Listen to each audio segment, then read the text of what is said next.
ونستهديه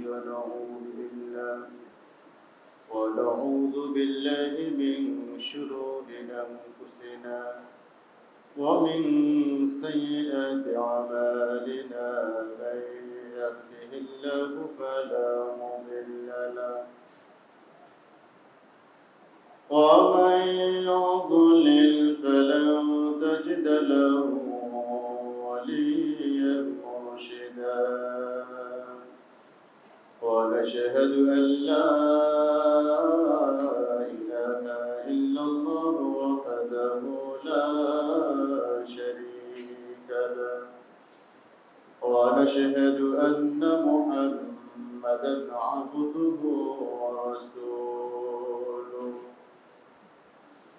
فقد قال الله تعالى في كلامه المجيد والفرقان الحميد أعوذ بالله من الشيطان الرجيم بسم الله الرحمن الرحيم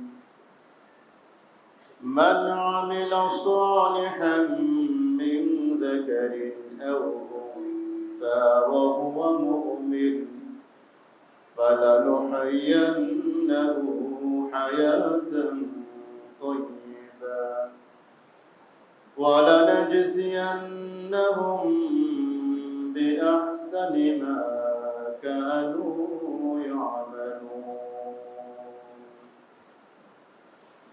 قال رسول الله صلى الله عليه وسلم ما لي وللدنيا وما أنا والدنيا إلا كراكب استظل تحت شجرة ثم راح أو تركها أو كما قال عليه الصلاة والسلام সংক্ষিপ্ত হামদ ও সানার পর সম্মানিত সমবেত মুসলিয়ান কেরাম, আপনাদের খেদমতে সূরা নাহলের ৯৭ নম্বর আয়াত তেলাওয়াত করেছি। প্রিয় নবী মুহাম্মদুর রাসূলুল্লাহ সাল্লাল্লাহু আলাইহি ওয়াসাল্লামের অসংখ্য অগণিত হাদিস থেকে একটি হাদিস শরীফ তেলাওয়াত করেছি। এর আলোকে আজকের খুতবার বিষয় আখিরাতে বিশ্বাস। আখিরাতে বিশ্বাসী সৎ কর্মশীলতার চাবিকাঠি, এই শিরোনামে ইনশাআল্লাহ সংক্ষিপ্ত খুতবা দেওয়ার প্রয়াস করব। সুবহানাকা লা ইলমা লানা ইল্লা মা 'আল্লামতানা ইন্নাকা আনতাল আলিমুল হাকীম। আজকে যে আমরা সালাতে যোগদান করেছি, আমরা বনু আদমের অনেকে আজকের এই গুরুত্বপূর্ণ দিনে তারা সালাতে আসবে না। তাদের অনেকে সালাত থেকে দূরে থাকবে, স্ব কাজে তারা ব্যস্ত থাকবে। আবার অনেকে সালাতে যোগদান করবে পড়ন্ত বেলায়, আর কেউ আজকের সালাতে আসবেই না। এরা সালাতের ঘরে বা মসজিদে যোগদানই করবে না। এরাও কিন্তু বনু আদম। এখানে তফাৎটা কোথায় হলো? কেউ সালাতে যোগদান করেছেন যথা সময়ে আগে ভাগে, কারোর যোগদান হবে সবার পরে অথবা খানিক পরে, অথবা কেউ যোগদানই করবে না। প্রত্যেকেই কিন্তু বনু আদম। তাহলে কারোর আগমন যথাসময়ে, কারোর আগমন খানিক পরে, কারোর আগমন ঘটবেই না। এই প্রভেদটা কেন হলো? এগুলোর মৌলিক কিছু কারণ আছে। আকীদাগত কারণে, বিশ্বাসগত কারণে এগুলোর মধ্যে কিছু তারতম্য দেখা যায়। এরপরে পারিপার্শ্বিকতার কারণে আগে পরে হতে পারে, হওয়াটা স্বাভাবিক। আমরা ব্যস্ত মানুষ, আগে পরে হতে পারে। তবে যারা একদমই সালাতে যোগদান করবে না, তাদের হৃদয়ের বিশ্বাস এবং যারা যথাসময়ে আমরা যোগদান করেছি তাদের হৃদয়ের বিশ্বাস যথেষ্ট ফারাক আছে, যথেষ্ট প্রভেদ আছে এখানে। আর এই পার্থক্যটা হলো আল্লাহ সুবহানাহু ওয়া তাআলার জিজ্ঞাসাবাদের জবাব দেওয়ার যে মানসিক চেতনা, মানসিক প্রস্তুতি, এটার কারণে কিন্তু আমাদের সৎ কর্মপরায়ণতার একটা গতিশীলতা পায়। আখেরাতে যদি আমরা বিশ্বাস স্থাপন করি যে আল্লাহর সামনে আমাকে দাঁড়াতে হবে, আমাকে জবাবদিহি করতে হবে, এমন একটি সময় আসবে আল্লাহ আমাকে জিজ্ঞাসাবাদ করবেন, কোনো কিছুই তার অগোচরে নেই, এই বিশ্বাস যদি আমাদের থাকে, এই প্রবল ধারণা যদি থাকে, বনু আদম যে কোনো কাজ করবে হিসাব করে, যে কোনো কথা বলবে চিন্তা ভাবনা করে, যে কোনো কাজ করবে বিচার বিশ্লেষণ করে। আখিরাতে যখন আমি বিশ্বাস স্থাপন করব না, মৃত্যু পরবর্তী জীবন এটা বহু পরের কথা। কবে মৃত্যুবরণ করব, কবে মরব, কবে কবরে যাব, তারপর জান্নাত জাহান্নাম, এই যে শৈথিল্যবাদী চিন্তা ভাবনা, এই চিন্তার কারণেই বনু আদমের অনেকে আজকের দিনে সালাতে যোগদান করবে না, অথবা পাঁচ ওয়াক্ত সালাতের কোন সালাতেই তারা যোগদান করেন না। এই প্রভেদটার কারণে একদল মানুষ হিসাব করবে সালাত ফরজ হয়েছে, সালাত থেকে পিছিয়ে থাকার ন্যূনতম সুযোগ আমার নেই। আরেকজনের হিসাব কবে মরবো তো বহু পরের কথা, আগে বাঁচি, আগে খাই, আগে ভালো চলি, এই চিন্তা ভাবনা। তাহলে এই কাজগুলো কারোর হচ্ছে কারোর হচ্ছে না একমাত্র আখিরাতে বিশ্বাসের কারণেই। প্রবল ধারণা যাদের আল্লাহর সামনে আমাকে দাঁড়াতে হবে, জবাবদিহি করতে হবে, হিসাব দিতে হবে, কোন কাজের হিসাব থেকে আমি ঊর্ধ্বে নই, এই চিন্তা চেতনা যার আছে তার প্রতিটি পদক্ষেপ হবে হিসাবে। সম্মানিত মুসল্লিবৃন্দ, আল্লাহ সুবহানাহু ওয়া তাআলা ইরশাদ করেন, মান আমিলা সলিহাম মিন যাকারিন আও উনসা ওয়া হুয়া মুমিন। ঈমান হালতে যে পুরুষ অথবা নারী সৎ কাজ সম্পাদন করে,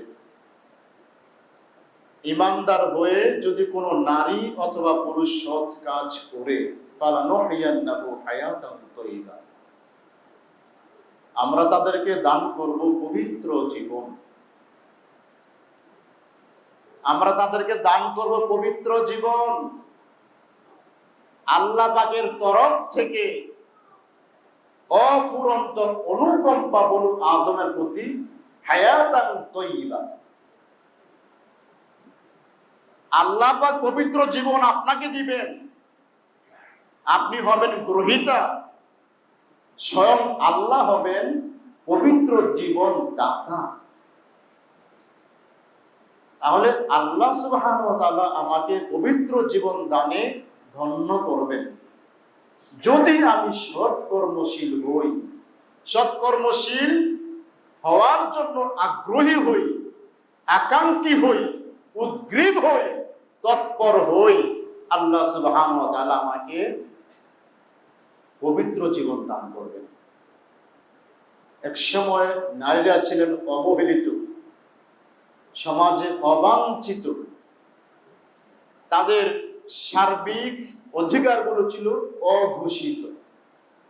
ইসলাম এসে পুরুষকে যেরকম জান্নাত নিশ্চয়তা দান করেছে, ঠিক নারীদের ক্ষেত্রে আল্লাহ সুবহানাহু ওয়া তাআলা জান্নাত নিশ্চয়তা দিয়েছেন।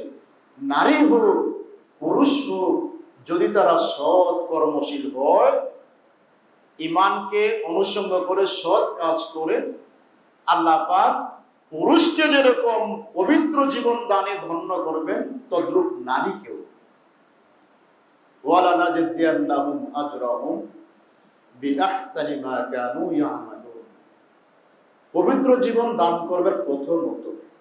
দ্বিতীয়ত আল্লাহ সুবহানাহু ওয়া তাআলা অফুরন্ত পারিতোষিক তাকে দিবেন। আমরা যে যতটুকু কাজ করি আমরা এতটুকুই বুঝি, দিনে কাজ করলে দিন শেষে আমার মজুরি আসবে, কারো 300, কারো 500, কারো 700, কারো 1000, এরকমের দিনের একটা মজুরি আসে আমাদের। যত বড় অফিসারই হই মজুরি পাই আমি, দিনের যে ভাতাটা আমি মাস শেষে পাই। এটা একটা গণনা আছে, মাসের যদি 30,000 টাকা আপনার সম্মানী থাকে, ভাতা থাকে, দিনে কত করে আপনার মজুরি আমার মজুরি, আমি তো সেটা কষে নিতে পারি। কিন্তু আল্লাহর বিবেচনায় বিষয়টা হলো ওয়ালা নাজজিয়ান্নাহুম আজরাহুম বিআহসানি মা কানু ইয়ামালুন। এমনি সাধারণত সৎ কাজ করলে আল্লাহ পাক নেকি দান করেন, আল্লাহ পাক খুশি হয়ে 10টা দেন, আল্লাহর এখতিয়ারে 700 চলে যায়।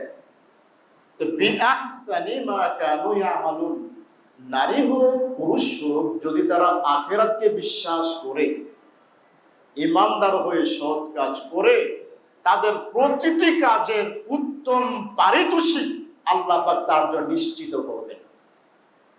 এমনটা হবে না আমি তো অমুক দিন অমুক এলাকায় একটা কাজ করেছিলাম, আমলে সলেহ জেনেই কাজটা করেছি, সব পারিতোষিক আল্লাহর পক্ষ থেকে পেয়েছি, এই দিনের আমলটা কোথায়, নেকিটা কোথায় সেটা তো খুঁজে পাচ্ছি না। এমন কোন অভিযোগ বনু আদমের পক্ষ থেকে আল্লাহর দরবারে থাকবে না। যে যতটুকু কর্ম করেছি চুলচেরা বিশ্লেষণ করে আল্লাহ পাক আপনাকে বুঝিয়ে দিবেন। বিআহসানি মা কানু ইয়ামালুন, যতটুকু কাজ করেছি, যতটুকু আমল সলেহ আমার চোখ করেছে, আমার হাত করেছে, আমার পা করেছে, আমার হৃদয় করেছে, আমার গোটা শরীর করেছে, প্রত্যেকটি সৎ কর্মের বদলা আল্লাহ পাক তার চাইতে ডবল আরো বেশি নিশ্চিত করে দিবেন। সম্মানিত মুসলিমবৃন্দ, বিআহসানি মা কানু ইয়ামালুন, সর্বোৎকৃষ্ট পারিতোষিক আল্লাহ পাক গ্রহণ করবেন। প্রিয় নবী মুহাম্মদ রাসূলুল্লাহ সাল্লাল্লাহু আলাইহি সাল্লাম সুন্দর একটি কথা বলেছেন আমাদেরকে দুনিয়া বিমুখ করার জন্য। মিশকাতুল মাসাবি 5188 হাদিসটি এসেছে, আল্লাহ রাসূল বলেছেন, মালি ওয়ালিদ দুনিয়া, দুনিয়া আমার কি, দুনিয়া আমার কি, ওয়ামা আনা ওয়াদ দুনিয়া ইল্লা কারাকিব, আমি এবং দুনিয়া দুটো তো একটা আরোহীর নেই, মুসাফিরের নেই। ইস্তাদাল্লা তাহতা শাজারা, মুসাফির যেরকম নিজেকে কিছুটা স্বস্তি দেওয়ার জন্য, কিছুটা আরামের পরশ দেওয়ার জন্য গাছের ছায়াতে আশ্রয় নেই, তদ্রূপ আমি এবং দুনিয়াটাও।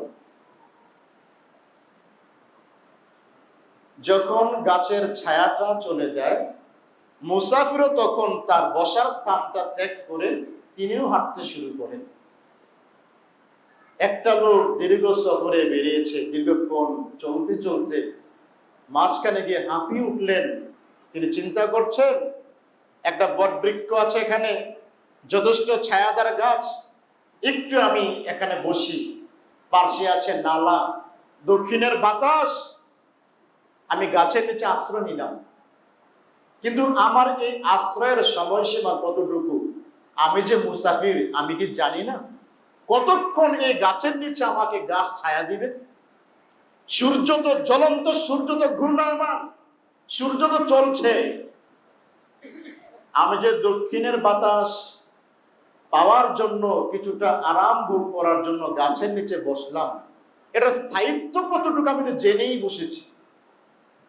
এখানে সারাদিন আমি থাকবার নই, একটু পরে তো সূর্য সেদিকে ঢলে পড়বে, আমার বসার স্থানে রোদ চলে আসবে, স্বাভাবিক আমার আরামের বসাটা একটু পরে রোদটা এসে নষ্ট করে দিবে, বিনষ্ট করবে।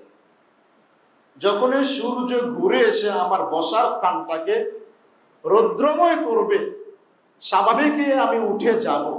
তো কতক্ষণ আমি বসলাম? যতক্ষণ বসে আশ্রয় নিলাম, আরাম নিলাম, আরাম পেলাম, এই সময়টাকে আল্লাহ রাসূল বলেছেন এই সময়টাই আমি, এই সময়টাই দুনিয়া। তারা কাহা, ছায়া শেষ, ছায়াকে ছেড়ে, গাছকে ছেড়ে তখন আগন্তুক বা পথিক বা মুসাফির প্রস্থান করবে।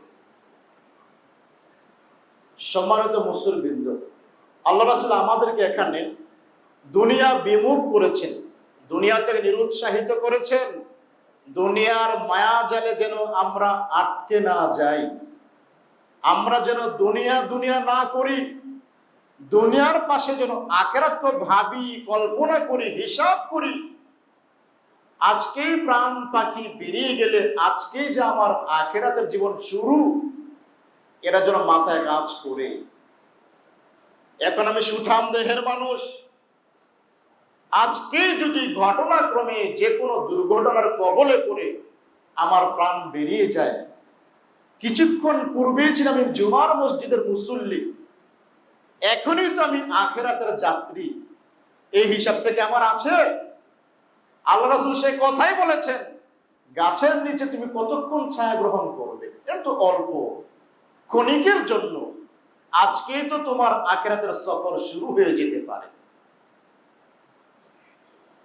আখিরাতে বিশ্বাস, এই বিষয়টা ঈমানের একটা মৌলিক স্তম্ভ। জিবরিল আমিন মানুষের সুরতে আল্লাহ রাসূলের দরবারে একদিন এসেছিলেন। আল্লাহ রাসূলের হাঁটুর সাথে হাঁটু মিলিয়ে তিনি বসলেন। ফাআসনাতা রুকবাতাইহি ইলা রুকবাতাইহি, হাঁটু হাঁটু মিলিয়ে দিলেন। ফাওয়াদাআ কাফাইহি আলা ফাখিদাইহি, তার উরুর উপর তিনি তার হাত রাখলেন। আগন্তুক রেখে কয়েকটা বিষয়ে প্রশ্ন করলেন, ইয়া মুহাম্মদ আখবিরনি আনিল ঈমান। আগন্তুক আল্লাহ রাসূলকে প্রশ্ন করলেন বা জানতে চাইলেন, হে আল্লাহ রাসূল, হে মুহাম্মদ, আমাকে ঈমান সম্পর্কে বলুন।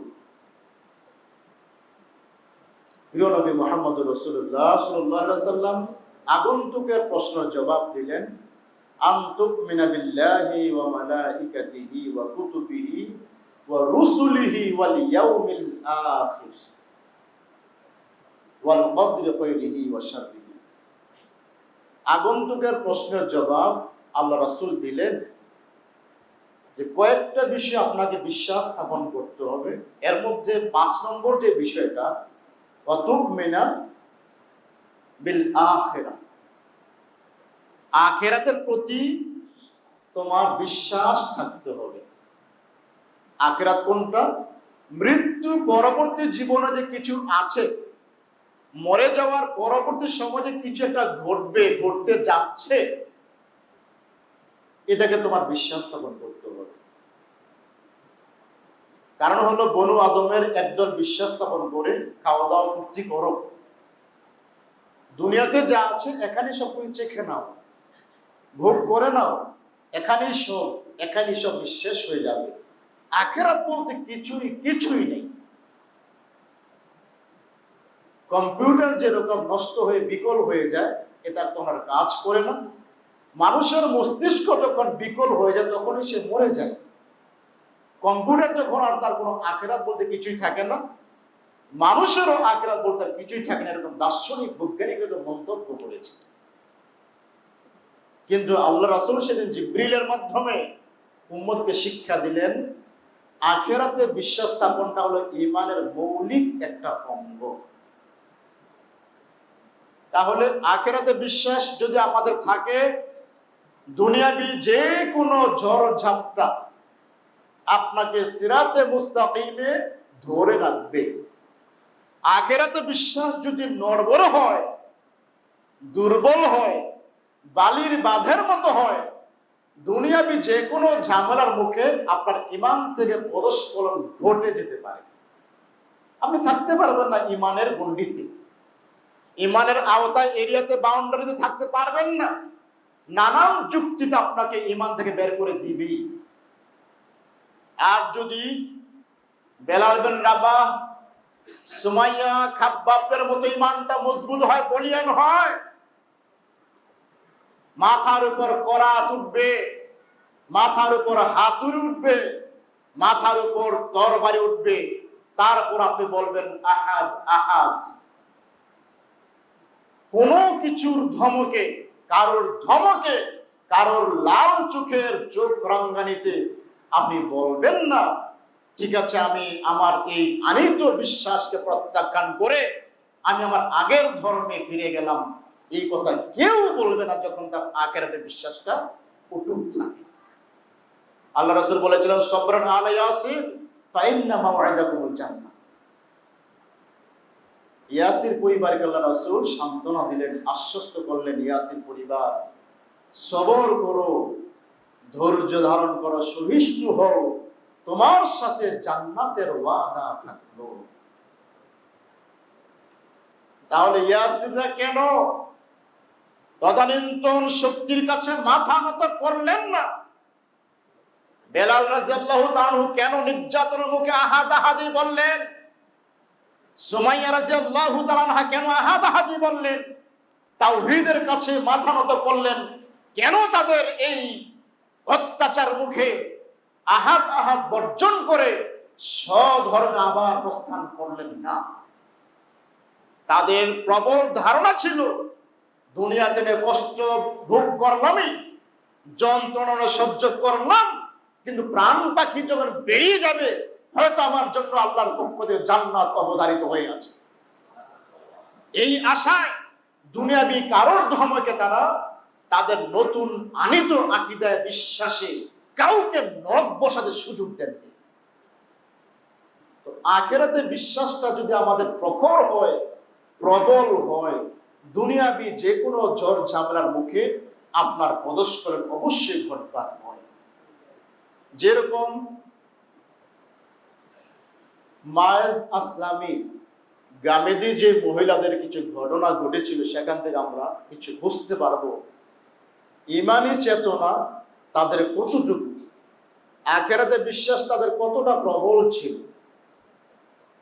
সহিহুল মুসলিমের 4333 নম্বরে প্রিয় নবী মুহাম্মদ রাসূলুল্লাহ সাল্লাল্লাহু আলাইহি সাল্লামের সময় কিছু কথা আমরা শুনি। আল্লাহ রাসূলের কাছে মায়েজ আসলামী নামক একজন আগন্তুক আগমন করেছে। এসে আল্লাহ রাসূলকে বলছেন, ইয়া রাসূলুল্লাহ তাহহিরনি, হে আল্লাহ রাসূল আমি তো অপবিত্র, আমাকে পবিত্র করুন। আল্লাহ রাসূল কিছুই আর জানতে চাইলেন না, বিনা বাক্যে বললেন ওয়াইহাক ইরজি ফাস্তাগফিরিল্লাহ ওয়া তুব ইলাইহি, আরে তোমার দুর্ভাগ্য, যাও তুমি ফিরে যাও, তবে ইস্তেগফার করো মহান প্রভুর দরবারে, তার কাছে তওবা করো, যাও তুমি ফিরে যাও। ফারাজা গায়রা বাইত, আল্লাহ রাসূলের পরামর্শটা তিনি নিলেন। লোকটা পিঠ ফিরিয়ে খানিক দূরে চলে গেল। একটু দূরে গিয়ে সুম্মা জাআ ইলা নবী সাল্লাল্লাহু আলাইহি ওয়াসাল্লাম, অদূরে গিয়ে আবার ফিরে এসে আল্লাহ রাসূলকে বললেন, ইয়া রাসূলুল্লাহ তাহহিরনি, আল্লাহ রাসূল আমাকে পবিত্র করুন। আল্লাহ রাসূল আবার বললেন ইরজি, তুমি ফিরে যাও, ফাস্তাগফিরিল্লাহ, আল্লাহর কাছে তুমি ক্ষমা প্রার্থনা করো, ওয়া তুব ইলাইহি, তার কাছে তুমি তওবা করো, তার কাছেই তুমি ফিরে যাও।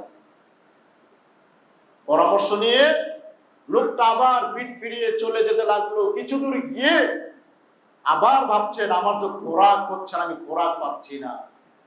তার মন তাকে বাড়িতে যেতে বলছে না। অনতি দূর থেকে আবার ফিরে এসে বলছেন, ইয়া রাসূলুল্লাহ তাহহিরনি, আল্লাহ রাসূল আমি তো অপবিত্র, আমাকে পবিত্র করো। ফাকালা মিসলা যালিক, ইতিমধ্যে তিনি যা বলেছিলেন এখনো আবার তাই বললেন। এইবার যখন আবার লোকটি ফিরে আসলো, একই কথা বললেন। এবার চতুর্থবার আবার যখন লোকটি দূর থেকে ফিরে এসে আল্লাহ রাসূলকে আবেদন করলো, হাত্তা ইযা কানাতির রাবিয়া ক্বালা লাহু ফীমা উতাহহিরুকা, আচ্ছা তুমি যে বারবার একটি কথাই বলছো, কিসের থেকে তোমাকে পবিত্র করব, তুমি কি চাচ্ছ? মায়েজ আসলামী বললেন, মিনাজ জিনা, আমি তো ব্যভিচার করেছি, আমাকে পবিত্র করুন, আমি পবিত্র হতে চাই। আল্লাহ রাসূল বুঝতে পারলেন, আল্লাহ রাসূল জানেন, মায়েজ আসলামীও জানে, এটার যদি বিচার শুরু হয় পৃথিবী থেকেই তাকে এক্ষুনি বিদায় নিতে হবে। মায়েজ আসলামী জানে, আল্লাহ রাসূলও জানেন, বিচার কার্যক্রম শুরু হলে এখনই তাকে পৃথিবী ছেড়ে অনাদি অনন্তকালের পারে তাকে পাড়ি দিতে হবে। এর জন্য আল্লাহ রাসূল কিছু প্রশ্ন করলেন। আবিহি জুনুন, সাহাবীরা আছেন তো, সাহাবীদেরকে বলেন, আচ্ছা এই যে বারবার একই কথা বলছে, লোকটা কি পাগল নাকি, তার মধ্যে কোনো পাগলামি আছে? ফাউখবিরা আন্নাহু লাইসা বিজুনুন, সাহাবায়ে কেরাম পরখ করে রিপোর্ট দিলেন, জি না, তার মধ্যে কোনো পাগলামি তো পাওয়া গেল না, মস্তিষ্ক ভালো আছে, সুস্থ আছে। আর শারিবা খামার, আল্লাহ রাসূল বলেছেন, যেহেতু এক কথা বারবারই বলেছে, দেখো তো লোকটা মদ্যপ কিনা, মদ পান করেছে কিনা। মদ পান করলে স্বাভাবিকই মানুষ উল্টা পাল্টা বলে। ফাকামা রাজুল ফাস্তানকাহু ফালাম ইয়াজিদ মিনহু রিহা খামার, এক লোক দাঁড়িয়ে তার মুখের কাছে নাক নিয়ে শুকে দেখলো, গ্রাম নেওয়ার চেষ্টা করলো, চেষ্টা করে আল্লাহ রাসূলকে রিপোর্ট দিলেন, জি না, তিনি মদ পান করেছেন এমন কোনো প্রমাণ পাওয়া যাচ্ছে না, মদ পান তিনি করেননি। যখন এটা প্রমাণিত হলো, আল্লাহ রাসূল তাকে কাছাকাছি নিয়ে বলেন, আজ জানাইজ, আচ্ছা তুমি কি ব্যভিচার করেছো? তিনি বলেন, জি না, আমি ব্যভিচার করেছি। তাহলে প্রমাণিত হলো মস্তিষ্ক ভালো আছে, লোকটা মদ পান করেননি। চতুর্মুখী যাচাই বাছাইয়ে যেটা আসলো, সুস্থ মস্তিষ্কের একটা মানুষ নিজেই নিজেকে আইনের হাতে তুলে দিচ্ছে, আখিরাতের কঠিন শাস্তি থেকে বাঁচার জন্য দুনিয়াবি ক্ষণিকের শাস্তিকে তিনি স্বাগত জানাচ্ছেন।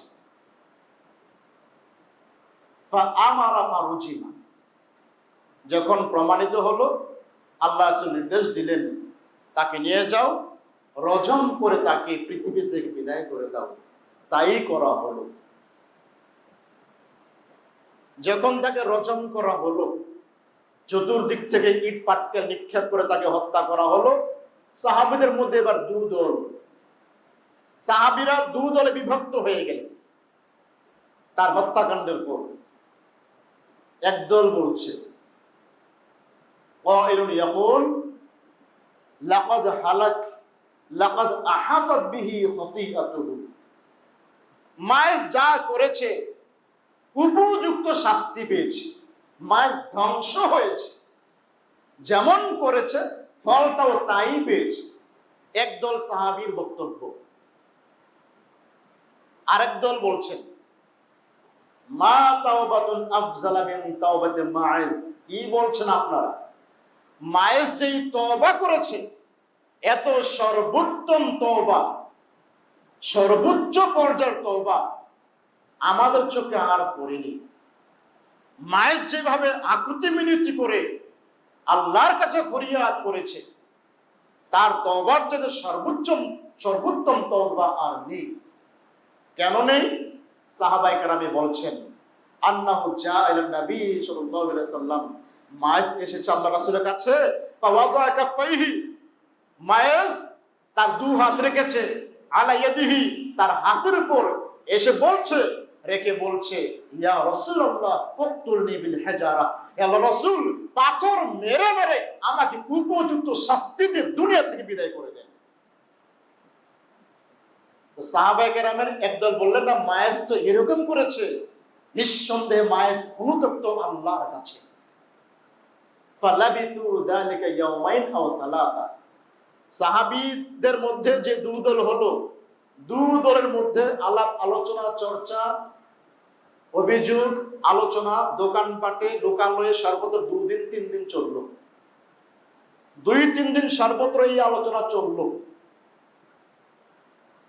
বছরে প্রিয় নবী মুহাম্মদ রাসূলুল্লাহ সাল্লাল্লাহু আলাইহি ওয়াসাল্লাম এসেছেন। যারা যারা এটা নিয়ে আলাপ আলোচনা করছে, চর্চা করছে, আল্লাহ রাসূল ওই মজলিসে এসেছেন। ফাসাল্লাম, আল্লাহ রাসূল এসে সালাম দিলেন। সুম্মা জালাস, অতঃপর তিনি বসলেন।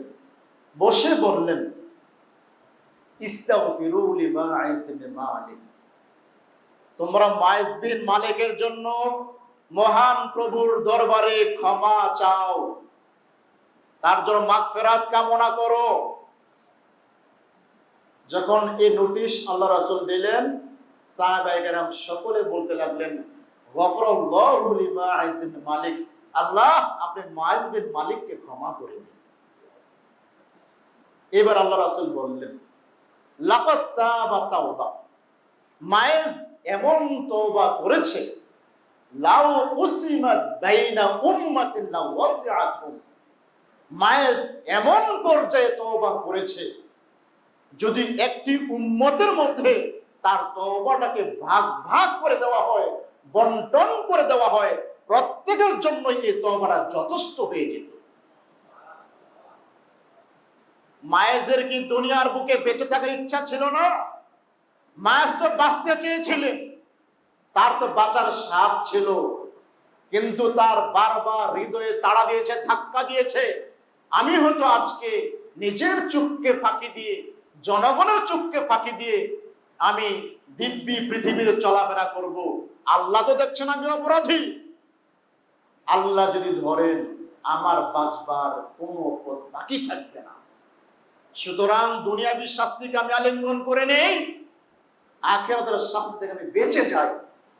এই যে আখিরাতের বিশ্বাস, এই বিশ্বাসের কারণেই চাক্ষুষ এবং সাক্ষাৎ মৃত্যুকে তিনি আলিঙ্গন করে নিলেন। একমাত্র আখিরাতে বিশ্বাসের কারণেই, আখিরাতের জবাবদিহিতার কারণে। এই হাদিসের সর্বশেষ অংশে গামেদি এক মহিলার কথা এসেছে। একদিন আল্লাহ রাসূলের কাছে একজন মহিলা আসতেন, মিন গামিদিন মিনাল আজদ, একজন গামেদি মহিলা এসে বলছেন, ইয়া রাসূলুল্লাহ তাহিরনি, হে আল্লাহর রাসূল আমাকে পবিত্র করুন। আল্লাহ রাসূল বললেন, ইরজিই ফাস্তাগফিরিল্লাহ ওয়া তুবি ইলাইহি, তুমি যাও, ফিরে যাও, আল্লাহর কাছে তওবা করে ইস্তেগফার করো, তার কাছে ক্ষমা প্রার্থনা করো। এই কথা যখন মহিলার কানে গেল, মহিলাটা আল্লাহ রাসূলের সাথে সরাসরি তর্কে জড়িয়ে গেলেন। মহিলা আল্লাহ রাসূলকে বলছে, আমার মনে হয় আরাকা তুরিদু আন তুরাদ্দিদানি কামা রাদ্দাত মাইজ ইবনে মালিক, মাইজকে যেরকম বারবার আপনি ফেরত পাঠিয়েছেন, আপনি কি আমার বেলাও তাই শুরু করলেন নাকি? মায়েজ তো বারবার বলেছে আমাকে পবিত্র করুন, মায়েজের মতো কি আমার ব্যাপারও শুরু হলো নাকি? মহিলার প্রশ্ন আল্লাহ রাসূলের কাছে। আল্লাহ রাসূল বললেন, ওমা দা, ঠিক আছে, তোমার কি হয়েছে বলো। মহিলা জবাবে বলছে, ইন্নাহা হুবলা মিনাজ জিনা, ব্যভিচারের কারণে এই মহিলাটা গর্ভবতী হয়েছে। আল্লাহ রাসূল বললেন, আনস, ব্যভিচারী কি তুমি? মহিলা বলেন, জি আমি ব্যভিচার করেছি। আল্লাহ রাসূল বললেন, হাত্তা তাজাই, চলে যাও, যতক্ষণ না তোমার পেট থেকে সন্তান বেরিয়ে না যায় ততক্ষণ তুমি অপেক্ষা করো। ফাকাফালাহা রাজুলুম মিনাল আনসার হাত্তা ওয়াজাত, কতদিন পর তিনি সন্তান প্রসব করবেন কতদিনের জন্য একজন আনসার দায়িত্ব নিলেন তাকে দেখাশোনা করার জন্য। আল্লাহ রাসূল লোক নিয়োগ দিলেন, মহিলাটা সন্তান প্রসব করা পর্যন্ত দায়িত্ব পালন করবে, তার সার্বিক বিষয়ে তুমি তদারকি করবে।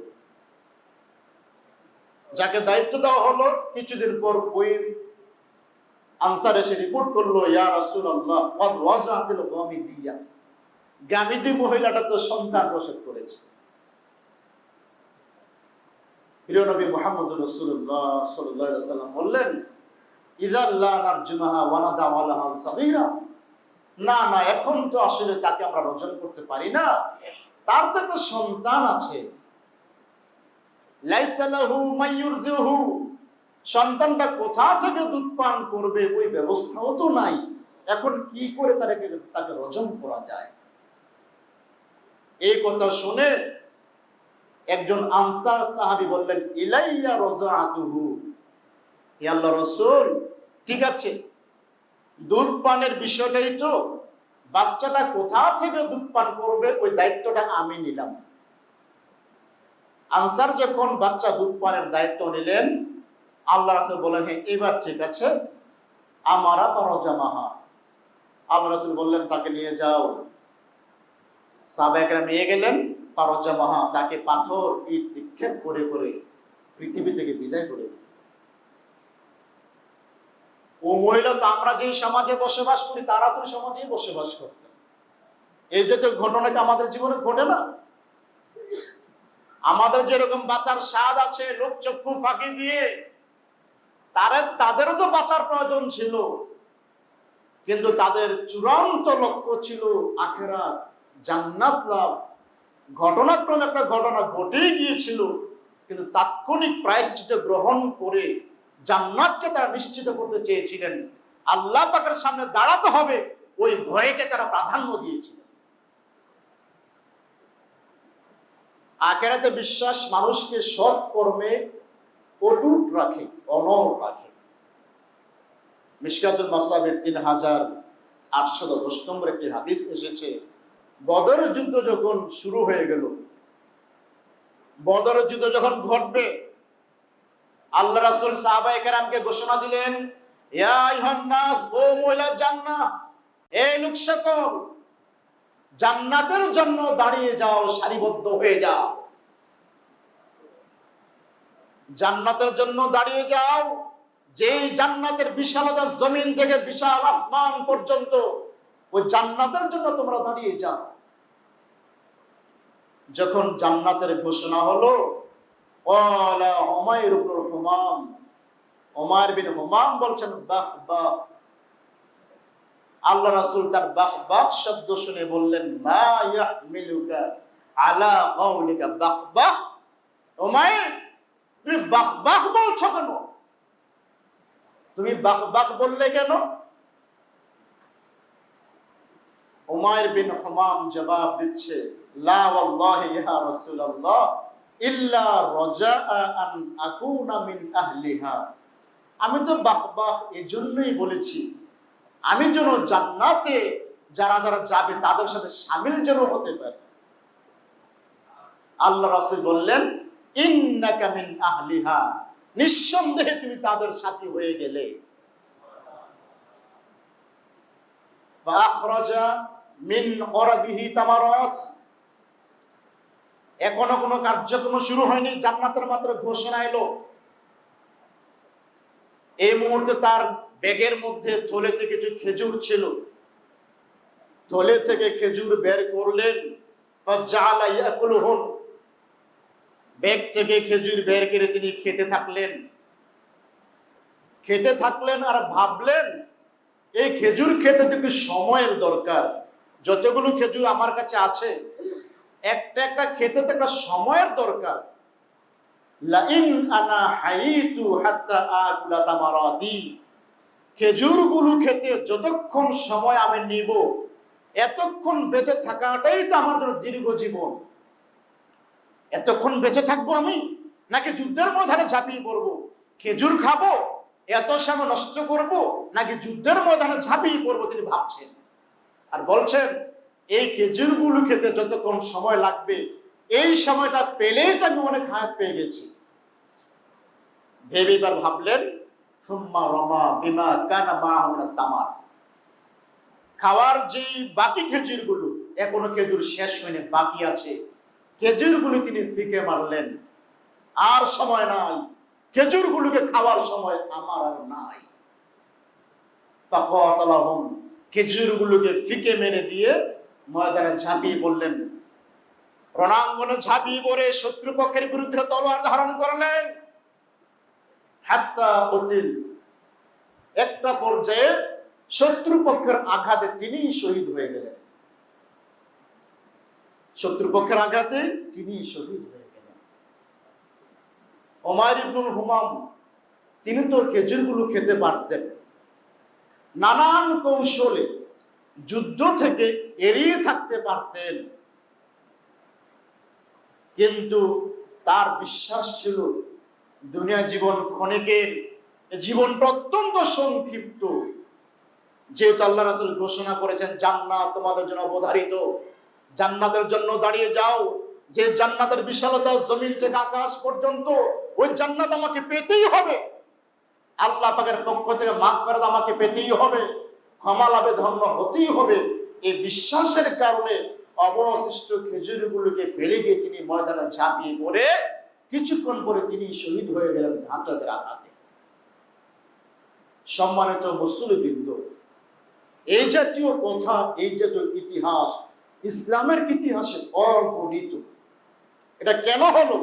তাদেরও পৃথিবীতে বাঁচার স্বাদ ছিল। আমরা যেরকম মরতে চাই না, বাঁচতে চাই, ছেলে নিয়ে, মেয়ে নিয়ে, বউ বাচ্চা নিয়ে সমাজবাসীর সাথে জীবন আমি সংসার করতে চাই, এরাও তো চেয়েছিলেন, কিন্তু তারা প্রাধান্য দিয়েছেন আখেরাতকে। আখেরাতকে প্রাধান্য দিয়েই দুনিয়াবি শাস্তি তারা মাথা পেতে মেনে নিলেন। দুনিয়াবি জীবনকে কুরবানি করে আল্লাহর রাস্তায় তারা জীবনকে উৎসর্গ করে দিলেন। তাই আসুন, আখেরাতে বিশ্বাস আমাদেরকে চূড়ান্ত ভাবে করতে হবে। আখেরাতের বিশ্বাসকে আমরা হৃদয়ে প্রতিত করি এমন ভাবে যেটা কখনো বুঝবার নয়। ওইটাকে পুঁজি করে আমরা যদি আমাদের জীবন সংসারকে পরিচালনা করি, অবশ্যই ঈমান থেকে কখনো আমরা ছিটকে পড়বো বলে আমাদের বিশ্বাস হয় না। আল্লাহ পাক আমাদের সকলকে যথাযথ বিশ্বাস স্থাপন করে আখেরাতের প্রতি দিন গুজরান করার তৌফিক দান করুন, আমিন।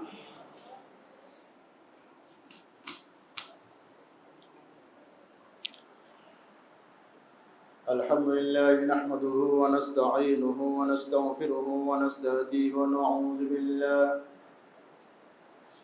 ونعوذ بالله من شرور أنفسنا ومن سيئات أعمالنا، من يهده الله فلا مضل له ومن يضلل فلن تجد له وليا مرشدا، ونشهد أن لا إله إلا الله وحده لا شريك له، ونشهد أن محمدا عبده ورسوله. فقد قال الله تعالى في كلامه المجيد: